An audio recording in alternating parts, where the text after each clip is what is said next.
Yo, what is going on, my dudes? Welcome to another RuneScape news coverage video. For this video, we're going to cover another drop rates revealed dev blog by Mod Timbo, this time regarding skilling pet chances.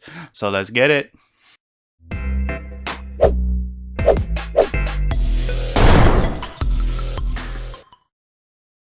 Alright guys, so this is the dev blog to show us the formula for skilling pet drops. They're going to be revealing how they calculate the chance of obtaining skilling pets, and they're going to do their best to explain it accurately and clearly so we get this info and we can pertain it to our pet hunting. So with each method that they're going to be explaining, they're going to be giving one example of a skill within that method to better understand or help us better understand the workings of how each action plays out. What they're not going to be doing is listing every single method for every single skill.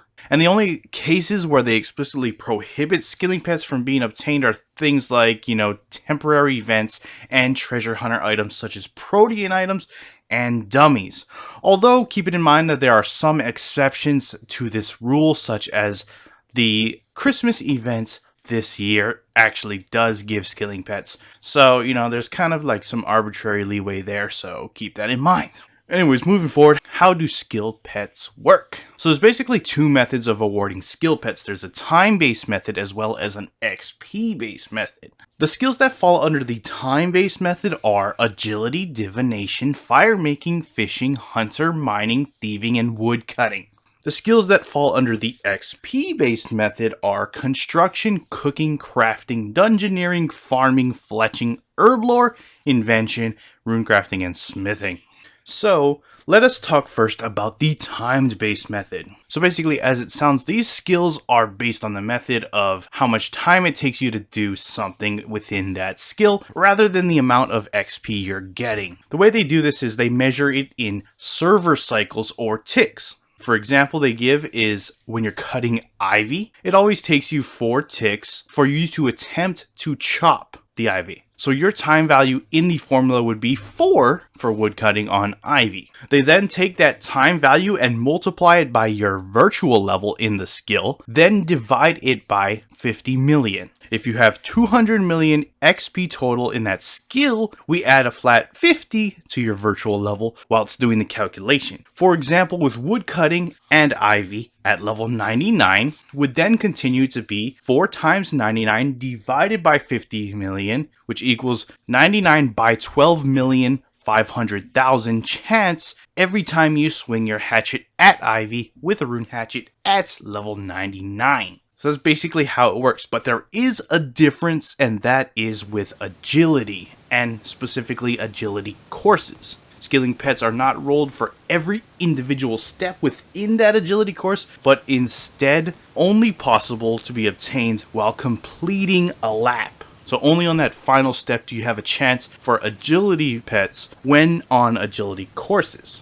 The way they gauge the time value of this is the expected time to complete each lap. So I guess the average of how long it takes each lap to do is the figure for those. So that's pretty much sums up the timed-based method. Let's talk about the XP-based method, however. So for the XP-based method, it's focused on the amount of XP you earn when rolling for a skilling pet. So in terms of the calculations for this, the value they use in the formula is the absolute base value of the XP, that is before any bonuses are applied. And some of these bonuses may include, but not limited to, skilling outfits, bonus XP, clan avatars, invention perks, potion effects, auras, or equipment, etc. So none of those are calculated in this formula. Once they have the skill and the base XP that you've earned in that skill, they look at pre-assigned modifiers for each skill, which, during their development were determined to try and make into account the potential XP per hour players could earn in that skill. So here's the modifiers. Construction, 30. Cooking, 25. Crafting, 20. Dungeoneering, 25. Farming, 12. Fletching, 20. Herblore, 45. Invention, 180. Runecrafting, 28. Smithing,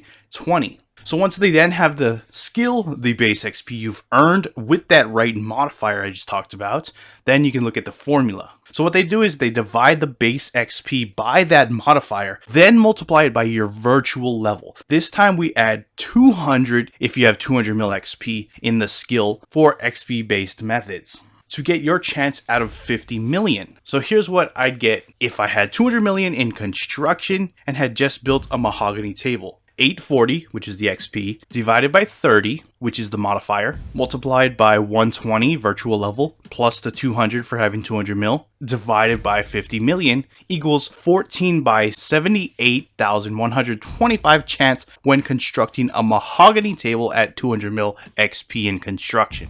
It's important to note that there is a slight difference when it comes to the Dungeoneering skill though. In that case, they divide the base XP amount that you get at the end of the dungeon by the party size difficulty that you or your party leader selected at the beginning of the dungeon or dungeon run. So for example, if you had selected a 5-player sized dungeon at the start and earned 100k XP before bonuses, the base value for the formula would actually be 20k. So if you're unclear where they got that figure, it's just 100k is the XP you got, divided by the number of players in the dungeon, which is 5, so 100k divided by 5 is 20k. That's where they got that figure. Anyways, that pretty much sums up how the skilling pets are calculated. Just know that this is actually going to be the last dev blog for the time being, at least for the foreseeable future.